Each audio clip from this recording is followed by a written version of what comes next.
हमें एक झटके में याद हो जाती है। लेकिन जब हमको सिलेबस की चीजें याद करनी होती है तो उसमें हमें बहुत समय लगता है। कई बार हम एक ही टॉपिक के पीछे बहुत सारा समय लगा देते हैं लेकिन फिर भी वो हमें याद नहीं होता। लेकिन फिल्म हो या कोई सीरियल हो वो हमें सालों तक याद होता है, जबकि पढ़ा हुआ हम कुछ हफ्तों में ही भूल जाते हैं। तो आखिर ऐसा क्यों होता है? और कई बार यही चीज बहुत बड़ी बाधा बनती है जब हम कोई यूपीएससी या बड़े एग्जाम की तैयारी कर रहे होते हैं।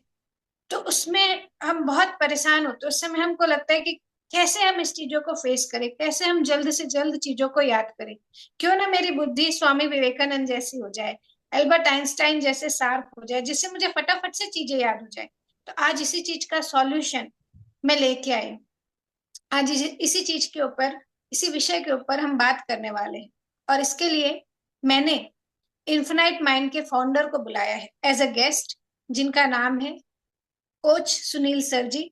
और वो आज हमारे साथ इस विषय में चर्चा करेंगे कि क्यों हमें चीजें याद नहीं होती, कैसे हम चीजों को ज्यादा अच्छे से याद करें, कैसे हमारा मन ज्यादा अच्छे से पढ़ाई में लगे, हम कैसे खुशी खुशी चीजों को याद कर सके।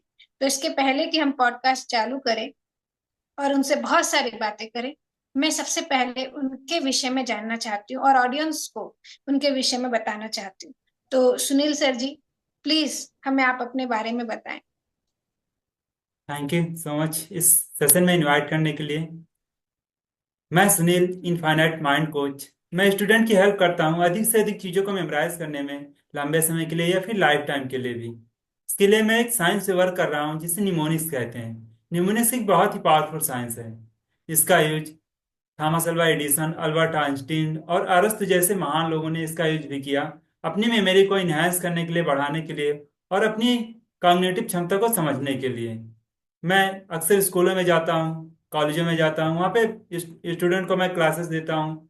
और जो स्टूडेंट्स सीखना चाहते हैं उन लोगों को मैं सिखाता हूँ, ऑनलाइन के थ्रू भी और ऑफलाइन के थ्रू भी।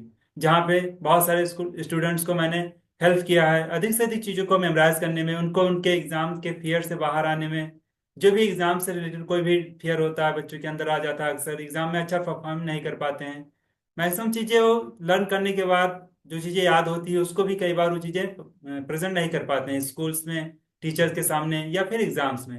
तो इन चीज़ों से भी उनको मैं ओवरकम करने में, उनको बाहर आने में मैंने हेल्प किया है बहुत सारे स्टूडेंट को। ये तो बहुत ही अच्छा है सर, क्योंकि बहुत से लोगों के ये चैलेंज होते हैं, बहुत सारे लोगों का ये इशू होता है। अ, सर, जैसे कि मैंने शुरू में बात कही कि लोगों को फिल्म बहुत जल्दी याद हो जाती है, सीरियल याद रहते हैं लाइफ टाइम, कोई नेटफ्लिक्स में वो कुछ चीजें देखते हैं वो हमेशा याद रहती है, वो चीजें बार बार दिमाग में घूमती है। लेकिन पढ़ा हुआ याद नहीं रहता, पढ़ा हुआ रिवाइज नहीं होता, पढ़ा हुआ बार बार याद नहीं आता। ऐसा क्यों होता है सर? यस मैम, ये बहुत अच्छा क्वेश्चन है। क्योंकि जो मूवीज होती हैं अक्सर होती है स्टूडेंट को भी याद हो जाती हैं, बच्चों को, छोटे बच्चों को, बड़ों को, मतलब सभी लोगों को वो चीज़ बहुत आसानी से याद हो जाती हैं। क्योंकि जो मूवीज होते हैं, जो लोग उनको डायरेक्ट करते हैं, नहीं बनाते हैं, मूवीज बनाते हैं, उनको अच्छे से पता है जो ह्यूमन माइंड होता है, ह्यूमन जो माइंड होता है किस तरह से चीज़ों को वो कैच करता है, किस तरह से चीज़ों को याद रखता है। तो उन सारी चीज़ों को उस मूवी में वो ऐड करते हैं। विजुअल अच्छे से अच्छे विजुअल होते हैं, क्लियर कट विजुअल होते हैं जिसमें सारी चीज़ें क्लियर दिखाई देती हैं। उसके बाद में म्यूजिक्स भी होते हैं, जिस तरह से सीन्स होते हैं उस तरह से उसमें म्यूजिक होते हैं। अगर सैड सॉन्ग हो तो सैड म्यूजिक आएगी, romantic song I mean pictures है उस समय तो रोमांटिक म्यूजिक आएंगी। डायलॉग्स भी होते हैं और फीलिंग्स, वैसे फीलिंग्स भी जनरेट होती है।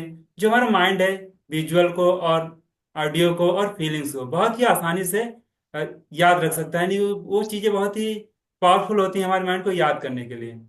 लेकिन जो वही हमारे जो सिलेबस होते हैं, जो सिलेबस में क्या होता है कि मैक्सिमम चीजें टेक्स्ट में लिखी होती हैं या फिर नंबर के रूप में डेटा होते हैं कुछ। तो ना टेक्स्ट का कोई इमेज बन पाता है हमारे माइंड के लिए और ना ही कोई नंबर का इमेज बन पाता है। तो इसलिए वो चीजें अक्सर स्किप कर जाता है हमारा माइंड।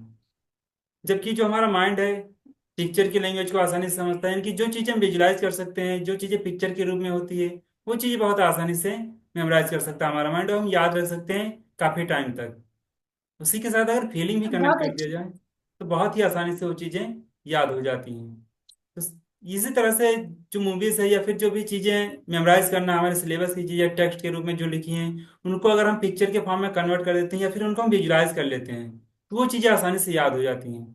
जैसे आपने देखा होगा कि बचपन में जो स्टूडेंट्स होते हैं या फिर छोटे बच्चे होते हैं उनको जब कहानियां सुनाई जाती हैं शुरू शुरू में, जब दादी नानी या बड़े बुजुर्ग जो भी होते हैं घर में, मम्मी पापा कुछ स्टोरीज सुनाते हैं, तो वो स्टोरीज कई बार याद रह जाती हैं, या फिर हम बुक्स में पढ़ते हैं वो भी स्टोरी याद रह जाती है।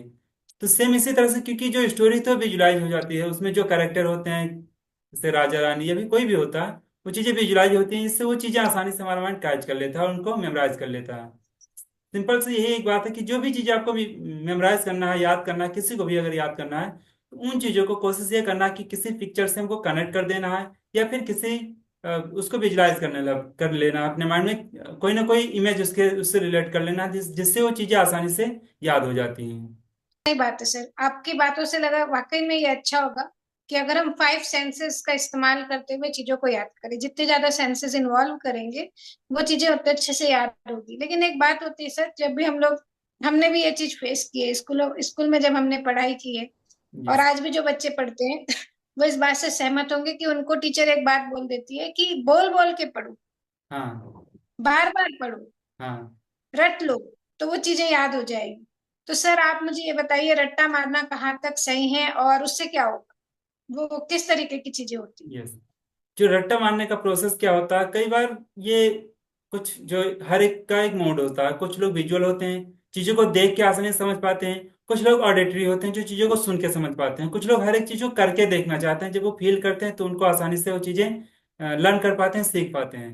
तो जो इसमें जो ऑडिटरी लोग होते हैं, ऑडिटरी टाइप के जो पीपल होते हैं, उनके साथ क्या होता है, अगर वो बोल बोल के पढ़ेंगी चीजें तो उनको याद हो जाएंगी, लेकिन उसमें भी वो विजुअलाइजेशन और वो आई मीन पिक्चर कनेक्ट करना वो भी जरूरी है।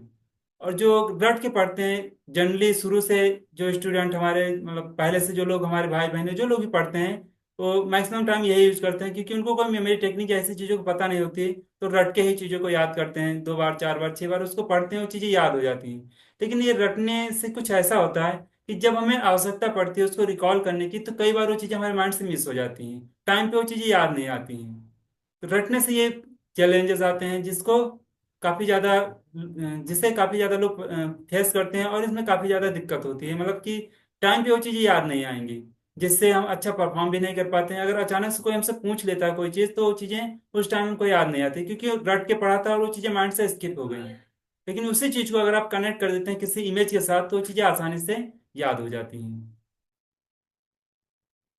है? बस सही बात है सर। वो होता था ना, हम लोग याद करते थे एटॉमिक मॉडल, वो एटम नंबर याद करना होता था, पीरियडिक या टेबल। बहुत कुछ चीजें सीक्वेंस में पीरियोडिक टेबल याद करना होता था, या फिर बहुत सारी चीजें सीक्वेंस में याद करनी होती थी ना। तो यस। कौन सी चीज पहले में है, कौन सी चीज आखिरी में है, टीचर ने तो बोल दिया कि सीक्वेंस में याद कर लो, यस। लेकिन वो बीच का कब कहाँ चले जाता था वो याद ही नहीं आता था। हो सकता था वो 4 दिन, होता था कभी कभी ऐसा कि वो 4 दिन बाद याद आता था कि वहां पे ये था। यस। तो ये सही बात है सर कि, अच्छा सर, ये ब्रेन में किस तरीके से चीजें स्टोर होती होगी जब हम रट्टा मारते हैं तब, और जब हम पांचों सेंसेस का यूज करते हैं तो क्या कुछ फर्क आता है? हाँ, फर्क तो आता है इसमें काफी ज्यादा, क्योंकि जब रट्टा मारते हैं, यानी कि रट के चीजों को याद करते हैं, तो जस्ट वो चीजें पढ़ते हैं, कुछ टाइम के लिए हमारे ब्रेन में स्टोर होता है, उससे कोई हमको कनेक्टिविटी नहीं मिल पाती है। लेकिन उसी जगह पे अगर हम न्यूरॉन्स भी, न्यूरल कनेक्शन भी उससे हाँ, प्रभावित होते होंगे। हाँ, न्यूरो कनेक्शन भी प्रभावित होते हैं, क्योंकि जब हम रट के याद करते हैं तो कई चीजें बार बार पढ़ते हैं, तो जाहिर सी बात है कुछ कुछ टाइम के लिए वो चीजें हमारे ब्रेन के न्यूरॉन्स अलाइन हो जाती हैं, उन चीजों को मेमोराइज कर लेते हैं। लेकिन उन्हीं चीजों को, जो चीजें हम पहले से हमें पता है जिस पिक्चर के बारे में किसी भी चीज से, तो उससे अगर हम कनेक्ट कर देते हैं, तो वो चीजें आसानी से याद हो जाती हैं। और जो हमारे सेंसेस हैं, अगर उनका यूज करते हैं, तो बहुत ही आसानी से हमारा माइंड उसको कैच कर लेता है, रिकग्नाइज कर लेता है, और उसे कनेक्ट कर देता है। एक होता है ना, एंकरिंग एंकरिंग हो जाती है उस टाइम पे। जैसे जो चीज हम हम्म। देखते हैं उसी चीज को पढ़ते हैं, अगर उसी चीज को स्टोर कर लें एक पिक्चर के फॉर्म में, तो उस पिक्चर के साथ वो कनेक्ट हो जाता है। वो चीजें जब हम रिकॉल करेंगे तो आसानी से रिकॉल हो जाएंगी। इसको अगर हम एक एग्जाम्पल से अगर समझना चाहें, तो इसको हमने लोगों को हम बताते हैं, जैसे मान लीजिए अगर मोबाइल फोन के बारे में याद करना है कि मोबाइल फोन का आविष्कार किसने किया था, तो इसको कई बार हम्म। लोग ऐसे पढ़ते हैं लेकिन भूल जाते हैं। मोबाइल फोन का आविष्कार किया था मार्टिन कूपर ने। मार्टिन कूपर उनका नाम है जिन्होंने मोबाइल फोन का आविष्कार किया था। अब इसको ऐसे पढ़ते हैं, स्टूडेंट को ऐसे ऐसे बताया जाता है, पढ़ते हैं तो 2 बार 4 बार इसको पढ़ेंगे, कुछ टाइम बाद ये चीजें भूल जाएंगी।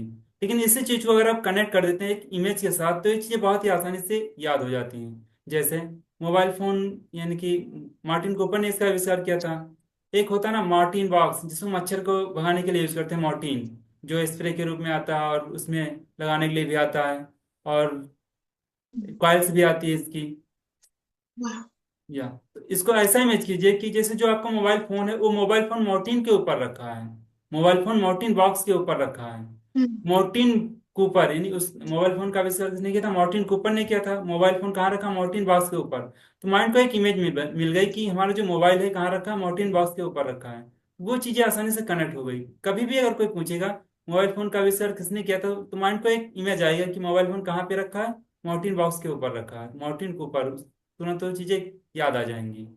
इस तरह से इसको आसानी से कनेक्ट कर सकते हैं। सही बात है सर। एक बात तो मैं भी ये बोलूंगी कि जिस चीज के साथ हम लोग फैमिलियर होते हैं ना, और जिस चीज के साथ हमारा कोई इमोशनल टच होता है, वो चीजें हमेशा याद रहती हैं। हाँ, याद रहती हूँ, बहुत अच्छे से याद तो रहती हूँ। ये बहुत आपने फैमिलियर कर दिया हमारे लिए कि मोबाइल को मोर्टिन के ऊपर रखा हुआ देख लीजिए, तो यस। मोर्टिन को ऊपर याद हो जाएगा आपको। ये यस। सच है। हम लोग भी जब होम्योपैथिक में और सारी चीजें याद करते हैं, प्लांट्स नेम और ये सारी चीजें, बॉटेनिकल नेम याद करना होता है, तो उसमें हम लोग यही यूज करते हैं। तो वाकई अदरवाइज इतने कॉम्प्लिकेटेड नाम याद नहीं होते। अच्छा सर, मैं ये जानना चाह रही थी कि जैसे आज के समय में ये हो गया कि बच्चों को पढ़ाई से डर लगता है, हाँ। उनको वो बोझ लगता है, ऐसा लगता है यहाँ किसी ने बोझ रख दिया। हम्म। तो क्या इस तरीके से वो पढ़ेंगे तो वो चीजें हंसी खुशी के साथ पढ़ेंगे, उनका कोई बोझ हल्का हो जाएगा? आपने कोई ऐसा एक्सपीरियंस देखा है? Yes ma'am. जैसे हम स्कूल में जाते हैं तो वहाँ बहुत से स्टूडेंट के चैलेंज होते हैं कि यहाँ जो पढ़ाई है वो समझ में नहीं हम्म। आती है, टीचर्स पढ़ाते हैं वो समझ में नहीं आता है। और कई बार उन चीज़ों को बहुत समझते हैं, भागते हैं स्टूडेंट उन चीज़ों को सीखने से, या क्लास में बैठना नहीं चाहते हैं। तो इस तरह से चैलेंजेस आते हैं स्टूडेंट को। तो कुछ इस तरह से होता है कि अगर स्टूडेंट को जबरदस्ती बैठाया जाता है क्लास में, तो वो चीज़ें सीखना सच में उनके लिए बोझ होती जाती हैं। जैसे जैसे सिलेबस बढ़ता है और चीज़ें उनको पढ़ाई जाती हैं, वो चीज़ें समझ में नहीं आती हैं, सिलेबस बढ़ता जाता है तो वो चीज़ें बोझ बनता जाता है। लेकिन वो वहीं पे, और जो भी चीज़ें स्टूडेंट को पढ़ाई जाती हैं और वो अच्छे से पढ़ते हैं, समझ के पढ़ते हैं, तो वो चीज़ें याद हो जाती हैं और आसानी से समझ में आता है और इंटरेस्ट भी लेते हैं। क्योंकि यहाँ पे कुछ ऐसा होता है कि जैसे हमने बताया ना कि जिन चीज़ों से आप फैमिलियर हैं उनसे आप कनेक्ट कर दीजिए चीज़ों को। जैसे कुछ टीचर्स हम्म। को मैंने ऐसे देखा जो अच्छे टीचर्स हैं, जिनको एक्सपीरियंस है काफ़ी पढ़ाने में। तो अगर फिजिक्स में आप पढ़ा रहे हैं, केमिस्ट्री पढ़ा रहे हैं, कोई सब्जेक्ट पढ़ा रहे हैं या मैथ ही पढ़ा रहे हैं, तो वो ये बताते हैं कि अपने आसपास की दुनिया में, यानी अपने आसपास चारों तरफ ये देखिए कि फिजिक्स का कहाँ कहाँ पे यूज हुआ है, कौन कौन सी चीज जहाँ पे हम्म। फिजिक्स का नियम लग रहा है। तो जब ये चीजें हम देखने लगते हैं तो काफी ज्यादा इंटरेस्ट आने लगता है और सीखने का मन करता है।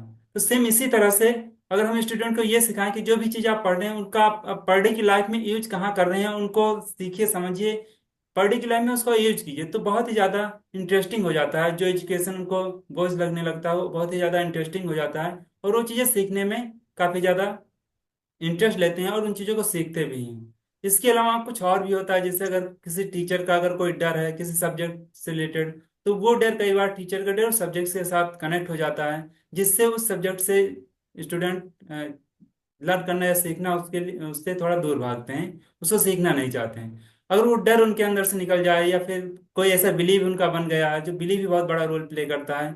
किसी को उन्होंने बात करते हुए सुन लिया कि हाँ ये सब्जेक्ट टफ है, ये सब्जेक्ट समझ में नहीं आता। मान लीजिए दो दोस्त अगर बात कर रहे हैं आपस में कि ये मैथ तो बहुत ज़्यादा टफ है, समझ में नहीं आती है। दो तीन बार अगर उन्होंने सुन लिया, तीसरा कोई ऐसा सुन लिया, दो लोग बात करते हैं, तो ऑटोमेटिक उसके माइंड में ये सेट हो जाएगा कि जो मैथ है वो शायद सब्जेक्ट टफ सब्जेक्ट है, उसको समझना बहुत मुश्किल है। तो इस तरह से बिलीव भी बन जाते हैं, जिससे स्टूडेंट दूर भागने लगते हैं और चीज़ों को समझना उनके लिए कठिन हो जाता है। सही बात है सर। सर आपने अभी एक बहुत अच्छा एग्जांपल दिया मोबाइल फोन के इन्वेंटर का याद करने का। ये तो एक छोटी सी चीज हो गई, लेकिन जब हम लोग सिलेबस में आते हैं तो बहुत सारी बड़ी चीजें पढ़नी होती है। यस। शॉर्ट पैराग्राफ ही नहीं, लॉन्ग पैराग्राफ होता है, पूरे पूरे पेजेस होते हैं। या और कॉम्पिटिटिव एग्जाम्स की अगर हम तैयारियां देखें तो उसमें तो और बहुत ज्यादा लेंदी होता है सिलेबस। तो यस। क्या उसको भी हम इजी कर सकते हैं इन सारी चीजों के द्वारा? हाँ क्या ये। ऐसा सच में हो सकता है कि एक जो हमारी बुक है यस। 300-400 पन्ने की, उसको मैं इजिली रिमेम्बर कर सकूं, उसको आसानी से याद रख सकूं? यस। है, वो सारी टेक्निक से कोई भी, जैसे एग्जाम में आता है लॉन्ग क्वेश्चन आता है, कई बार जो स्टूडेंट हम्म। होते हैं जो लॉन्ग क्वेश्चन से काफी ज्यादा वो घबराहट फील करते हैं, डरने लगते हैं कि लॉन्ग लॉन्ग क्वेश्चन है, इतना 2 पेज का क्वेश्चन है, कैसे याद होगा।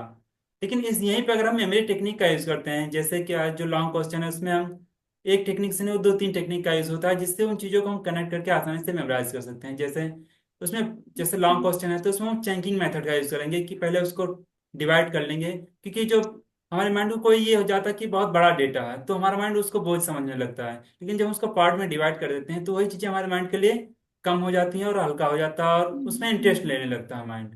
तो सबसे पहले हम उसको चंकिंग मेथड में डिवाइड करके छोटा कर लेते हैं, उसके बाद में कुछ विजुअल का कनेक्ट करके, कुछ मेमोरी प्लेस मेथड का कनेक्ट करके उन चीज़ों को याद करते हैं। जो न्यूमेरिकल डेटा होते हैं, नंबर वाले डेटा, उनको हम कोडिंग मेथड से एक विजुअल फॉर्म में कन्वर्ट करते हैं, फिर उनको हम आसानी से मेमोराइज कर सकते हैं। कोई भी चीज़ें आप बहुत ही आसानी से मेमोराइज की जा सकती है। और कितने भी लॉन्ग क्वेश्चन हो और शॉर्ट क्वेश्चन हो या फिर कोई न्यूमेरिकल डेटा हो, जैसे आपने बात किया गवर्नमेंट एग्जाम से रिलेटेड। गवर्नमेंट एग्जाम में कुछ क्वेश्चंस ऐसे होते हैं, जैसे इंपॉर्टेंट डेज, कौन सा डे कब किस डे को मनाया जाता है, I mean children's day, women's day, man day, और जो भी डे होते हैं नियर हम्म। अबाउट 200 के आसपास, पूरे ईयर में 200 डे मनाए जाते हैं। तो कुछ मेथड है, कुछ कोडिंग मेथड है जिसके थ्रू हम डेज को हम कन्वर्ट कर लेते हैं एक विजुअल फॉर्म में, तो उसको आसानी से हम हम्म। मेमोराइज कर सकते हैं। जहाँ पे हमको उस नंबर को याद नहीं रखना होगा, हमको उसके स्थान पे एक इमेज को याद रखना होगा, उस इमेज को हम कन्वर्ट कर देंगे तो आसानी से वो नंबर्स हमको याद हो जाएंगे। सेम इसी तरह से सही में। किस ईयर में कौन सी घटना हुई थी, किस ईयर में कौन सी घटना हुई थी, जैसे हिस्टोरिकल वार है, कौन से ईयर में कौन सी वार हुई थी, या फिर किस ईयर में किसको कोई प्राइज मिला था, या फिर कौन कोई भी इवेंट हुआ था, तो उसको आसानी से हम कन्वर्ट कर सकते हैं और विजुअल फॉर्म में, फिर उस विजुअल को हम आसानी से मेमोराइज करेंगे तो वो चीज़ें आसानी से याद हो जाएंगी। मैंने कई सारी चीज़ों को कन्वर्ट किया है। जैसे अगर एक एग्जाम्पल के रूप में हम आपको बताते हैं, अगर आपको याद करना है, जैसे महात्मा गांधी अफ्रीका से वापस कब आए थे, यानी कि अपनी पढ़ाई पूरी करके वापस आए थे हम्म। इंडिया, जब फ्रीडम फाइटर की वार स्टार्ट हुई थी उस टाइम, तो कब आए थे, अगर इसको अगर मेमोराइज करना हो तो ऐसे मेमोराइज करेंगे तो ये चीज़ें भूल जाती हैं। लेकिन इस यहीं पे अगर हम कोडिंग मेथड का यूज करते हैं तो हमको जो सिर्फ इतना याद रखना है कि जब वो वापस आए थे तो अपने साथ एक बोतल लेके आए थे, बोतल, तो बोतल को हम कन्वर्ट करेंगे हम्म। तो आ जाएगा 19 और 15, यानी कि 1915, यानी 1915 में आए थे। तो हमको सिर्फ इतना याद रखना, बोतल, तो बोतल से अगर डिकोड करेंगे तो उसका जो मैथ कोड आएगा वो आएगा 1915। तो इस तरह से इसको कन्वर्ट कन्वर्ट करके आसानी से न्यूमेरिकल डेटा को भी विजुअल फॉर्म में कन्वर्ट करके उसको आसानी से याद कर सकते हैं। इसके अलावा कुछ हम्म। चीज़ों पे मैंने वर्क किया है, जैसे पीरियोडिक टेबल के बारे में आपने बताया, तो पीरियोडिक टेबल भी मैं बच्चों को सिखाता हूँ। मैंने 6-7 क्लास के बच्चों को भी मैंने सिखाया पीरियोडिक टेबल की, आसानी से वो कैसे 100 तक या फिर पूरा पीरियोडिक टेबल आसानी से मेमोराइज कर सकते हैं। जब हम इंटर में पहुंच गए थे हम लोग, तब भी बहुत मुश्किल हो जाता था, मुश्किल से 20-30 याद होता था। लेकिन आज के टाइम में वही। मुझे भी आता है पूरा, और मैंने कई सारे बच्चों को सिखाया है और उनको भी वो चीज़ें सिखाई है। और उनको मैं कभी कभी लेके भी जाता हूँ, जहाँ पे स्कूलों में प्रेजेंटेशन देना होता है, कुछ बच्चों को भी लेके जाता हूँ जहाँ पे वो दिख करके दिखाते हैं। तो सही बात है सर। तो सर मुझे ये बात समझ में आई कि मतलब जैसे एक नंबर है, मान लीजिए 26, तो उसके लिए भी कोई इमेज बनी हुई है, मे हाँ बी जीप, मे बी जग, या जो भी ऐसा कुछ, और बाद में हाँ उस चीज को मैं इमेज को और फीलिंग को और म्यूजिक को हाँ या कुछ ना कुछ स्टोरी बना के उसको मैं याद रखूँ। आई एम हाँ राइट सर? हाँ, आसानी से उसको याद रख सकते हैं। बहुत अच्छा है सर। और क्या फिजिक्स के फॉर्मूले या फिजिक्स की चीजें, जैसे पाई है, अल्फा है, बीटा है, डेटा है, डेल्टा है, ऐसे बहुत सारी चीजें हैं, जी माइक्रोन है, ऐसे बहुत सारे केमिकल के फॉर्मूला होते हैं, बहुत सारे कैलकुलेशंस होते हैं, केमिकल फॉर्मूला फॉर्मूला होते हैं, रिएक्शंस होती है केमिस्ट्री में। तो यस। क्या ये भी सॉल्व कर सकते हैं? चीजें इसमें भी हेल्प करती है? हाँ, चीजें इसमें भी हेल्प करते हैं, क्योंकि जो फार्मूलाज होते हैं वो भी कई बार वो चीजें हम कई बार पढ़ते हैं, कुछ टाइम तक हमको मतलब याद रहता है, उसके बाद वो चीजें भूल जाती हैं। लेकिन उसी चीज को अगर हम मेमोरी टेक्निक से यूज करें तो वो भी चीजें आसानी से याद हो सकती हैं और उसको हम आसानी से याद रख सकते हैं। उसमें मैं अभी काम कर रहा हूँ, जैसे ये जो रिएक्शंस होते हैं केमिस्ट्री के, तो इस पे अभी काम कर रहे हैं। कुछ चीज़ों को मैंने सॉल्व किया, कुछ चीज़ें और कर रहे हैं कि जिस तरह से इन चीज़ों को मेमोरी टेक्निक के थ्रू उसको कन्वर्ट किया गया है उस तरह से उसको भी कन्वर्ट किया जा सके, उस पर मैं अभी काम कर रहा हूँ और चीज़ें वो भी चल रही हैं। कई सारे को मैंने डिकोड किया है और कुछ चीज़ों पे मैं काम कर रहा हूँ अभी, रिएक्शंस पे। ये तो बहुत ही अच्छा हो जाएगा सर। इससे बच्चों को भी बहुत आसानी होगी, क्योंकि बच्चों को जैसे मैप याद करना है, या बहुत सारे हिस्टोरिक इवेंट्स याद करने हैं, बहुत सारे डाटा याद करना होता है, फिगर्स याद करने होते हैं, बहुत सारी चीजें याद करनी होती है, तो वो सब इजी हो जाएंगे उनके लिए। Yes ma'am. सर, क्या आप हम लोगों को कुछ ऐसी एक्सरसाइज बता सकते हैं जिससे कि हमारी मेमोरी पावर स्ट्रांग हो जाए, जिससे यस। कि याद करना आसान हो जाए? एक बात तो मुझे समझ में आई कि जैसे मैंने इतने समय से चीजें देखी है, बच्चों के साथ मैंने काम किया है, जब मैं स्कूलों में सेशन लेती हूँ, ट्रेनिंग लेती हूँ, अपने भी कॉलेज के टाइम में लोगों के साथ मैंने देखा है कि बोल दिया जाता है कि फोकस करो फोकस करो, लेकिन सिखाया नहीं जाता है कि फोकस किया कैसे जाता है। Yes ma'am. तो मुझे लगता है कि जब हम लोग इस तरीके की मेमोरी टेक्निक यूज करेंगे तो फोकस करना आसान होगा, क्योंकि हमारा इंटरेस्ट डेवलप होगा। और यस। हमेशा माइंड काम करता है इस तरीके से कि वो हमेशा पेन को अवॉइड करने की कोशिश करता है और प्लेजर को अपने तरफ लाने की कोशिश करता है। तो मुझे ये बात आज समझ में आई कि अगर कोई मेमोरी टेक्निक का यूज करता है, अगर कोई ऐसे निमोनिक्स का यूज करता है, स्टोरी मेथड का यूज करता है, तो उसके लिए बहुत आसान होता है कि वो उस चीज में ही प्लेजर ढूंढ ले जिस चीज में अभी उसको मजा नहीं आ रहा था, अभी दुख हो रहा था कि अभी ये भी पढ़ना है, अभी वो भी करना है।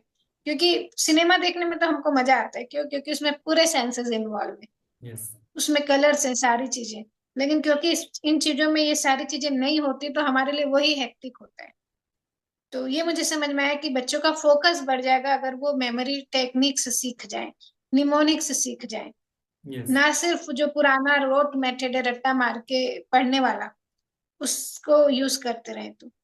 Yes ma'am. तो सर, मैं ये जानना चाह रही थी कि क्या कुछ इसके अलावा एक्सरसाइजेस भी होती है जिससे कि mind power, memory power strong हो जाए?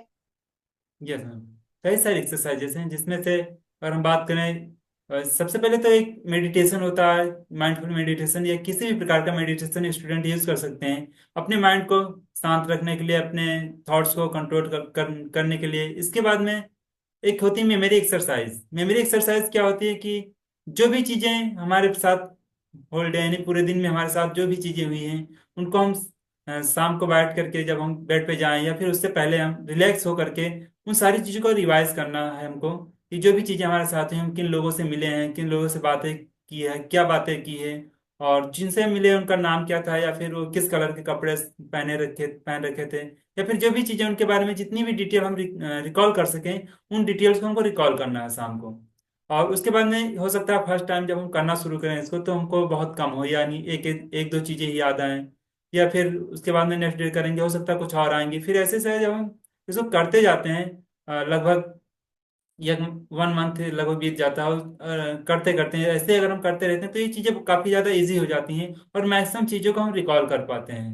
तो ये चीज़ें बहुत ही पावरफुल, ये टेक्निक बहुत ही पावरफुल है, इसे मेमोरी एक्सरसाइज कहते हैं। और ये सबके लिए ये सुटेबल है, यानी कोई भी कर सकता है। ओल्ड पर्सन है वो भी कर सकता है, अगर जॉब होल्डर है वो भी कर सकता है, यंग पर्सन भी कर सकता है, स्टूडेंट भी कर सकते हैं, उनके लिए तो बहुत ही ज़्यादा यूजफुल है। क्योंकि जब अ, कोई भी चीज़ जिस चीज़ की हम एक्सरसाइज करेंगे वो चीज़ें हमारी एक्सपेंड होती जाती हैं। पहले अगर फिजिकल एक्सरसाइज करते हैं तो हमारी बॉडी बनती है, और मेंटल एक्सरसाइज करते हैं तो हमारा माइंड शार्प होता है। सेम से मेमोरी एक्सरसाइज है। जो चीज़ें हमने हमारे साथ पूरे दिन में हुई उन चीज़ों को हम रिकॉल करते हैं तो वो चीज़ें धीरे धीरे याद आने लगती हैं। और जब ये इसको हम कुछ टाइम तक कर लेते हैं तो एक टाइम ऐसा आता है जो भी चीज़ें हम पढ़ते हैं या फिर जो हमारे सिलेबस की चीज़ें हैं या फिर स्कूल में जो भी चीज़ें हमने सीखा है तो वो चीज़ें भी आसानी से याद आने लगती हैं। लेकिन हाँ, शुरू में इसको करना होता है, जब इसकी प्रैक्टिस हो जाती है हमारा माइंड न्यूरो पाथवे बन जाता है हमारे माइंड के अंदर, तो काफ़ी चीज़ें आसान हो जाती हैं याद करना, रिकॉल करना। आपने बिल्कुल सही कहा सर। मैं एक चीज जानना चाहती हूँ कि बच्चों को एग्जाम से डर लगता है बहुत ज्यादा, कई बच्चे प्रेशर में होते हैं जब एग्जाम शुरू होता है। और मुझे ये बात समझ में आती है कि एग्जाम का जो प्रेशर है ना, वो भी सिर्फ एक स्टेट ऑफ माइंड है। हर कोई जो है एग्जाम से डरा हुआ नहीं होता, लेकिन जो डरे हुए होते हैं ना, वो उनके लिए बहुत चैलेंजिंग होता है। एग्जाम उनके लिए जरूरत से ज्यादा चैलेंजिंग होता है। तो सर, कैसे हम उन बच्चों का एग्जाम का फियर हटा सकते हैं? क्या मेमोरी टेक्निक्स के द्वारा, या आपकी कोई काउंसलिंग ट्रेनिंग ऐसी है जिससे कि हम उस बच्चे के मन से या उन बच्चों के मन से ये डर हटा सके? और क्या आपके कोई कोर्स भी है, कोई पर्सनल सपोर्ट भी है जो आप उन्हें दे सकते हैं? Yes ma'am. ये बहुत अच्छा क्वेश्चन है, क्योंकि आज के टाइम में एग्जाम को लेकर के कई बार स्टूडेंट के माइंड में बहुत बड़ा ये इशू बन जाता है। आपने भी सुना होगा कि बहुत से स्टूडेंट ऐसे होते हैं जो कई बार सुसाइड भी कर लेते हैं। कोटा में ऐसे बहुत सारे केसेस आए हैं अभी कुछ ही टाइम पहले। तो एग्जाम को लेकर के कई बार इतना ज़्यादा स्ट्रेस और इतना ज़्यादा प्रेशर महसूस करते हैं स्टूडेंट की, इनको नंबर्स भी लेके आने हैं, नंबर्स आएगा तभी वो पास होंगे, तो इस अकॉर्डिंग के मतलब अधिक से अधिक मार्क्स आएंगे तभी अच्छा रहेगा। ऐसा कुछ फैमिली का भी प्रेशर रहता है, टीचर्स का भी रहता है, और इन्वायरमेंट भी कुछ ऐसा ही बना हुआ है। तो इसको लेकर के बहुत ज़्यादा प्रेशराइज हो जाते हैं स्टूडेंट। तो ये चीज़ें कुछ ऐसा होती है कि क्योंकि ये जब सबसे ज्यादा क्या होता है स्ट्रेस, जब स्ट्रेस फील करते हैं स्टूडेंट, तो क्या होता है जो चीजें मेमोराइज करते हैं वो अच्छे से मेमोराइज भी नहीं हो पाती हैं, और एग्जाम के टाइम जब रिकॉल करना चाहते हैं उस टाइम रिकॉल भी नहीं होती हैं वो चीजें, क्योंकि स्ट्रेस में होते हैं माइंड उस टाइम। तो इस चीज के लिए मैंने एक कोर्स डिजाइन किया है, जिसमें मैंने स्टेप बाय स्टेप सारी चीजों को सिखाया है कि एग्जाम से कैसे हम अ, जो भी चीजें एग्जाम को रिलेटेड, जो भी फियर्स है या फिर एग्जाम से रिलेटेड कोई भी चैलेंजेस, उसमें स्टेप बाय स्टेप मैंने सारी चीजों को उसमें कवर किया और सारी चीज़ों को मैंने उसमें सिखाया है। सबसे पहले क्या है कि उसमें मेमोराइजेशन टेक्निक क्या होती है, सबसे अच्छी यानी बेस्ट मेमोराइजेशन टेक्निक, किस टेक्निक का यूज करके हम एग्जाम को अच्छे से प्रिपेयर कर सकते हैं और कैसे चीज़ों को आसानी से मेमोराइज कर सकते हैं अधिक से अधिक डेटा को। और उसके बाद में जो नोट्स होते हैं, कई बार क्या होता है नोट्स तो हम बना लेते हैं ऐसे ही, लेकिन जब एग्जाम आता है तो कई बार उसको पढ़ने का मन नहीं करता है। लेकिन उसी चीज को अगर हम कुछ टेक्निक, कुछ नए तरीके से कुछ नई टेक्निक यूज करके अगर हम नोट्स बनाते हैं जिससे हमारा माइंड उन चीजों को इंटरेस्ट ले पढ़ने में, तो वो उस तरह से मैंने सिखाया है स्टूडेंट को कि किस तरह से उस नोट्स भी बना सकते हैं, अट्रैक्टिव नोट्स रहे जिसको पढ़ने में मन लगे और चीजें आसानी से याद हो जाएं। कई बार क्या होता है जो विजुअल अच्छे से होता है ना, क्योंकि हमारा माइंड पिक्चर पे गौर करता है, पिक्चर को आसानी से याद रखता है, तो जितना अच्छे से हम विजुअल का यूज करके नोट्स बनाएंगे उतना आसानी से वो हमारा माइंड उन चीज़ों को याद भी रख पाएगा। तो उन चीज़ों को भी मैंने सिखाया कि नोट्स को कैसे प्रिपेयर किया जा सकता है। उसके बाद में जो एग्जाम से रिलेटेड कोई भी डर होता है, कई बार क्या होता है जब एग्जाम में जब पढ़ाई करते हैं स्टूडेंट, एक सब्जेक्ट मान लिया पढ़ रहे हैं तो दूसरे सब्जेक्ट का भी माइंड में थॉट आता रहता है कि ये सब्जेक्ट पढ़ रहे हैं, ये सब्जेक्ट भी पढ़ना बाकी है, तो कई बार डिस्टर्ब हो जाता है माइंड, वो कंटिन्यू नहीं हो पाते हैं उस अपने स्टडी में। तो इन चीज़ों को, इस थॉट को कैसे कंट्रोल कर सकते हैं और एग्जाम के टाइम अपने फोकस को कैसे इनहांस कर सकते हैं और एग्जाम में अच्छा परफॉर्मेंस कर सकते हैं।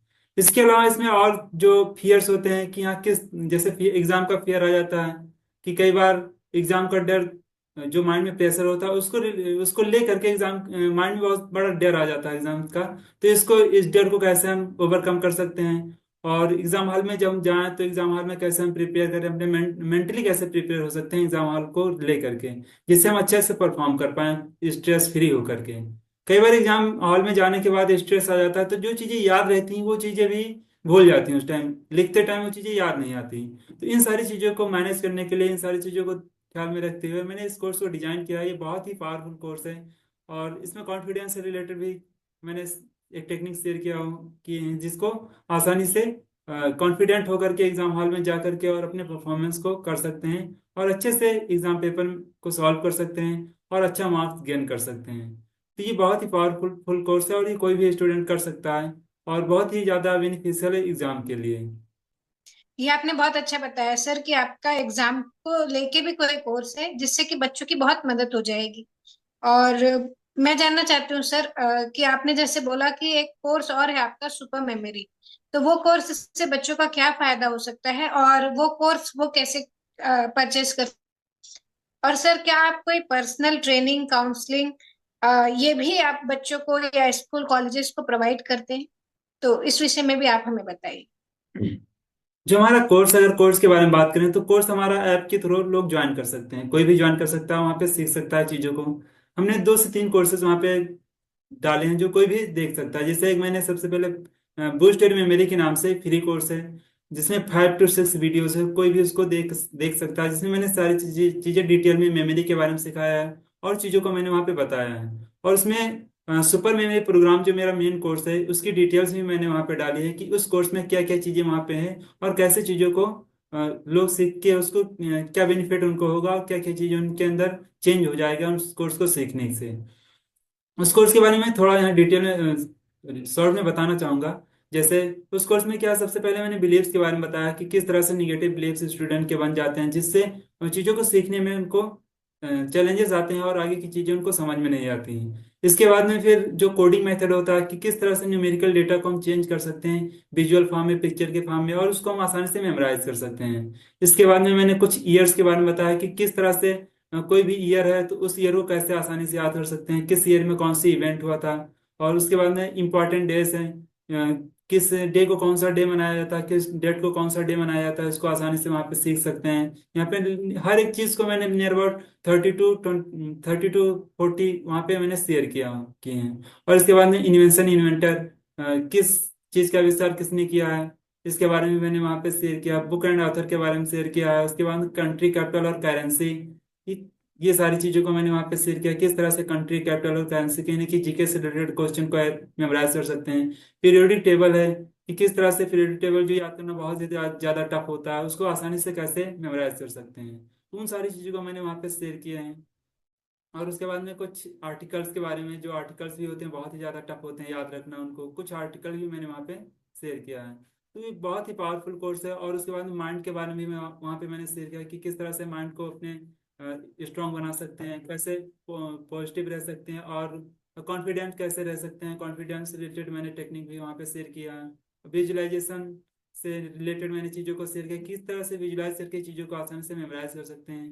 और बिलीफ के बारे में तो मैंने बताया कि उन चीज़ों को शेयर किया है। तो इस तरह से ओवरऑल माइंड और मेमोरी कंबाइंड कोर्स ही है और बहुत ही पावरफुल कोर्स है। और अगर इसकी प्राइस के बारे में बात किया जाए तो इसकी प्राइस नियर अबाउट 3000 है। और 3000 है, लेकिन अगर मैं आपके प्लेटफॉर्म पे आया हूँ, यहाँ पे मैं प्रेजेंट कर रहा हूँ चीज़ों को, तो यहाँ पे मैं आपके जो आपके व्यूअर्स हैं, जो आपके लोग हैं, तो उनके लिए मैं यहाँ पे कुछ स्पेशल प्राइस मैंने रखा हूँ जिसके थ्रू कम से कम प्राइस में ज्वाइन कर सकते हैं। नियर अबाउट 1500 में भी ज्वाइन कर सकते हैं। और उनके लिए एग्जाम मास्टरी के बारे में बात करें तो यहाँ पे एग्जाम मास्टरी का अगर हम प्राइस के बारे में बात करें तो इसका तो 999 है। लेकिन स्पेशल प्राइस आपके व्यूअर्स के लिए 4999 है, जिसके थ्रू आसानी से ज्वाइन कर सकते हैं और उनको लगभग हाफ प्राइस में ये चीज़ें मिल जाएंगी। और इसके लिए अगर करना चाहते हैं तो हमारे ऐप पे या फिर हमारे व्हाट्सएप नंबर पे वो कांटेक्ट करेंगे, जिसके थ्रू उनको कुछ कोड्स मिलेंगे, उस कोड को वहाँ पे इंटर करके और चीज़ों को आसानी से ज्वाइन कर सकते हैं, जिससे उनको ये छूट वहाँ पे मिल जाएगी। ये तो बहुत ही अच्छा है सर। और मैं चाहती हूँ कि ज्यादा से ज्यादा लोग आपसे कनेक्ट करें, ज्यादा से ज्यादा बच्चे कनेक्ट करें, क्योंकि वो बहुत ज्यादा इन चैलेंजेस को फेस करते हैं। और ज्यादा से ज्यादा स्कूल, ज्यादा से ज्यादा कॉलेजेस आपको बुलाएं, ताकि वहाँ के बच्चों के ये जो इश्यूज हैं, जो चैलेंजेस हैं, वो रिजॉल्व हो सके। सो सर, मैं लास्ट में ये चाहूंगी कि अगर आप पेरेंट्स को कुछ बताना चाहें, कुछ एडवाइस देना चाहें, तो वो आप जरूर दें। और फिर हम लोग इस पॉडकास्ट को एंड करेंगे। यस मैम, आपने बहुत अच्छी चीज़ बताई। एक चीज़ में मिस हो गया था, जो सुपर मेरी के प्रोग्राम, जो मेरा सुपर मेमोरी प्रोग्राम जो मेरा मेन प्रोग्राम है, उसमें एक एक क्लास मैंने पेरेंट्स के लिए भी रखी वहाँ पे, कि पेरेंट्स को पेरेंटिंग से रिलेटेड कि किस तरह से चीज़ों को समझ के आसानी से अपने बच्चों को आसानी से ग्रो कर सकते हैं, उससे उनके उनसे रिलेटेड भी एक क्लास वहाँ पे रखी है। और इसके बाद में पेरेंट्स अगर अपने बच्चों को चाहते हैं, मतलब हर एक पेरेंट्स चाहता है कि हमारा बच्चा अच्छा हो, ग्रो करे और हर एक चीज़ को समझ पाए। तो एक बात मैं ये कहना चाहूँगा पेरेंट्स के लिए कि जो कोई भी स्टूडेंट, कोई भी व्यक्ति है, जो उसका माइंड होता है, अगर माइंड की पावर को समझ पाता है, समझ लेता है, तो अपनी लाइफ में अनलिमिटेड ग्रो कर सकता है, यानी कुछ भी कर सकता है अपनी लाइफ में। तो इससे रिलेटेड कोई भी कोर्स या कुछ भी आप कहीं भी अगर देखते हैं जो आपको लगता है कि हाँ हमारे बच्चों के लिए यूजफुल हो सकता है, उसको कुछ ना कुछ सीखने मिल सकता है, उसको माइंड को डेवलप करने के लिए कुछ ना कुछ समझ सकता है, तो उन चीज़ों को ज्वाइन करवाना चाहिए। क्योंकि जो माइंड होता है इसी के थ्रू जो इसको समझ पाते हैं, बहुत ही बड़े बड़े वर्क कर पाते हैं, बहुत ही बड़े काम किए हैं। जैसे कि एग्जांपल मैं यहाँ पे देना चाहूंगा, जैसे स्टीफन हॉकिंग्स के बारे में काफी लोगों ने सुना होगा, जिन्होंने ब्लैक होल का सिद्धांत दिया था। उनकी बॉडी पूरी बॉडी पैरालिसिस थी, लेकिन सिर्फ उनका माइंड वर्क कर रहा था। न चल सकते थे, न खा सकते, न कुछ नहीं कर सकते थे। वो सिर्फ अपने माइंड से हर एक चीजों को किया उन्होंने, और अपने यानी पूरी दुनिया में वो अपना नाम करके गए। तो माइंड बहुत ही पावरफुल है।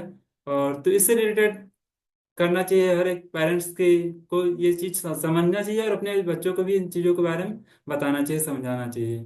आज के टाइम में क्या होता है कि स्कूल में ना माइंड से रिलेटेड कोई सिलेबस होता है, और ना ही पेरेंट्स को इसके बारे में ज्यादा जानकारी होती है कुछ। तो इससे हम बच्चों को कोई भी चीज नहीं बता पाते हैं। तो इनसे चीजों को सीखना चाहिए और आगे बढ़ाना चाहिए इन चीजों को। Thank you. तो सही बात है सर, पेरेंट्स को तो ये चीज समझना ही चाहिए।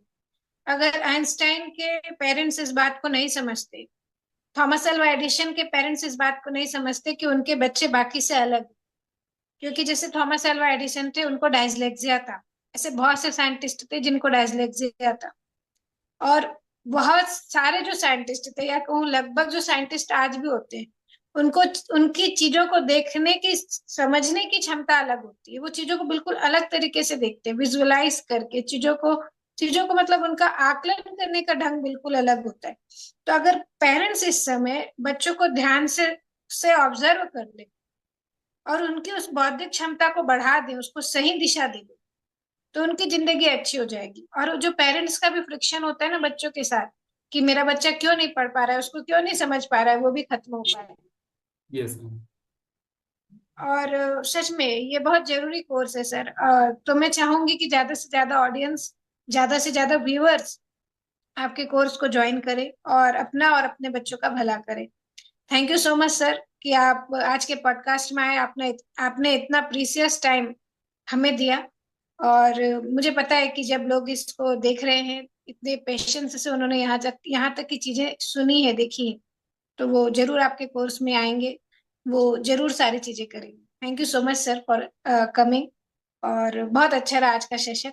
और आगे भी लोग आपसे जुड़े, आपको इनवाइट करें, और आप बहुत सारी लाइफ ट्रांसफॉर्म करें, ऐसी मेरी ब्लेसिंग्स है। Thank you sir. Thank you ma'am, thank you so much.